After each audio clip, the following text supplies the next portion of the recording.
Okey, kita sambung pula dengan reagen yang kedua tadi. Okey. Allah. Nampak Tadi reagen kedua kita mesti gunakan ammonia. Okey. Macam NaO tadi, ammonia ni juga dia ada tak jelas Okey. Ammonia ni juga dia ada nombor dia. So tadi macam NaO, kita ulang balik. 1 3 2 3 nak pergi Zoo Afrika cari makan curi fotofaris. Ni cara dia. Buat dulu nombor, keluarkan balik logam. Okey, NaO. Kalau ammonia dia adalah nombor telefon dia 21312. Okey. So dia punya perkataan yang perlu dihafal. Nampak tak? Okey. Cari Zahara, ajak makan pizza. Okey, curi foto Faris. Tak habis-habis nak curi foto Faris. Okey. Bila dah keluar perkataan ni, terjemahkanlah macam biasa. Nombor tulis secara menegak. 21312 dan keluarkan dia punya cation. Okey, and macam biasa apakah dia? Nampak tak? NH4+. Okey, C. Apa? CA. Of course, CA2+. Z. Apakah dia? ZN2+. Lepas tu sambung sini. Dua mesti dua elemen. Satu elemen. Yang lain sambung bawah. Tengok berapa elemen. Okey. A apa tadi? Aluminium 3+. Mg2+. P plumbum lah. Pb2+. Okey, lepas tu Cu lah, kuprum Cu2+. Dan dua lagi macam tadi cikgu cakap, ada dua F. F pertama mesti Fe2+, ferrum, ion ferrum 2+. Ni ion ferrum 3+. So Fe2+, Fe3+. Okey, tu langkah pertama. Langkah kedua, okey, sama macam tadi. Tadi kan yang pertama pangkahan, pangkah juga. Okey, dan sama juga macam tadi. Baris yang kedua dengan baris yang ketiga, gariskan dia benda sama, mendahkan putih. Okey, so next ni tuliskan warna dia biru. Dia sama je macam tadi, hijau, perang. Okey, dan apa tadi yang tertinggal? Tengok yang tadi NaO, kita ada garis dekat barisan nombor 2 tu, ada garis. Pun sama kat sini. Barisan nombor 2 gariskan. Dan tambahan barisan yang keempat pun kita kena gariskan. Okey. Alright. So macam mana cara dia? Sama jugalah. So apabila kita ada satu garam, benda yang sama, kita nak uji dengan reagen ammonia. Okey, kalau dia ada cation, dua cation ni dia tiada tindak balas, atau kita panggil sebagai tiada mendakan lah. Tak ada langsung, tidak ada tindak balas kat sini. Sama macam tadi, ammonia tadi yang untuk NaO pun sama kan. Kemudian bila ada cation ni, kalau cation ni 1, 2, 3, 4 mendakan putih, observation dia. Tapi kalau ni ni ikut warna lah, biru, hijau, perang. Okey, boleh. Dan yang garis ni pun sama. Yang garis 2 ni kita tambah secara berlebihan. Apa yang tambah secara berlebihan? Reagen dia lah. Okay. So reagen dia kalau kita tambah dalam garam yang ada cation zinc dengan kuprum yang berlebihan. Okay. Kalau zinc ni tadi, dia kalau tak berlebihan dia ada mendakan putih.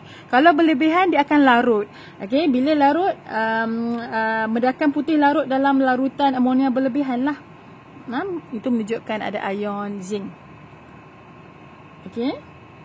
Manakala untuk yang kuprum ni pun sama, kita akan tambah berlebihan. Jadi mendakan biru larut dalam larutan amonia berlebihan untuk membentuk larutan biru tua. Ini ada warna, larutan biru tua. Okey, boleh. Yang ini, yang zinc dan okey, cikgu ambil balik yang tadi. Yang garis tu plumbum, zinc, aluminium.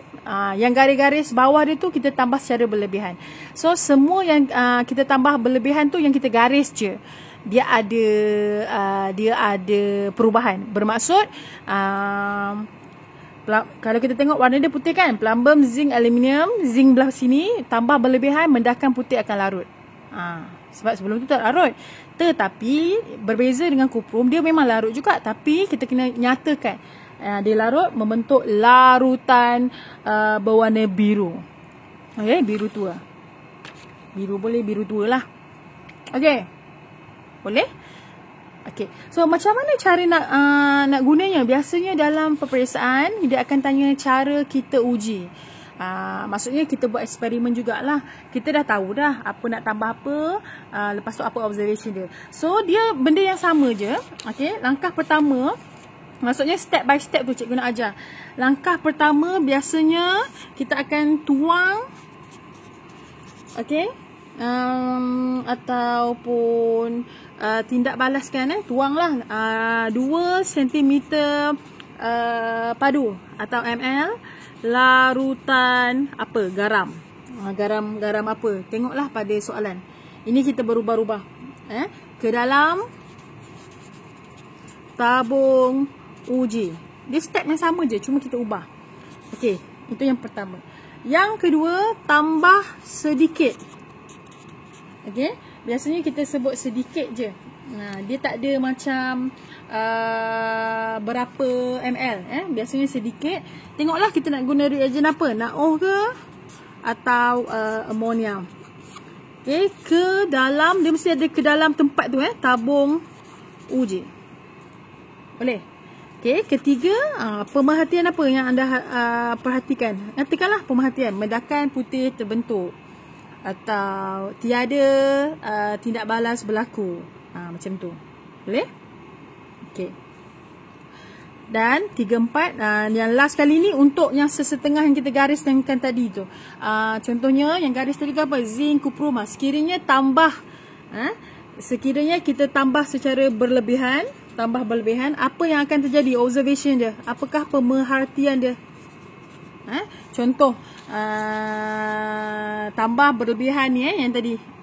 Apabila reagen amonia itu ditambahkan secara berlebihan dalam tabung uji itu, didapati pemerhatiannya mendahkan putih itu larut. Itu macam tu. Tapi kalau cat ion yang lain ni yang kita tak garis ni, kita tak ada pun. Step nombor 4 ni tak ada. Just sampai 3. Tapi nak buat pun boleh. Nombor 4 kan, jika tambah berlebihan. Contoh kita ambil aluminium. Okey, kita tahulah benda tu, garam tu mempunyai cat ion aluminium. Jadi kalau kita ambil step nombor 4, tambah secara berlebihan, adakah mendahkan putih itu akan larut? Tak larut lah. Kita tambah lebih pun masih lagi pemerhatian dia mendahkan putih. Dia tak sama macam ni. Tambah berlebihan, mendahkan putih akan larut. Ini tambah berlebihan, tiada apa-apa perubahan. Boleh Itu sahaja. Okay, cikgu harap faham cara nak hafal lah. Okay, ini untuk NaOH, ini untuk amonia. Sekian, terima kasih.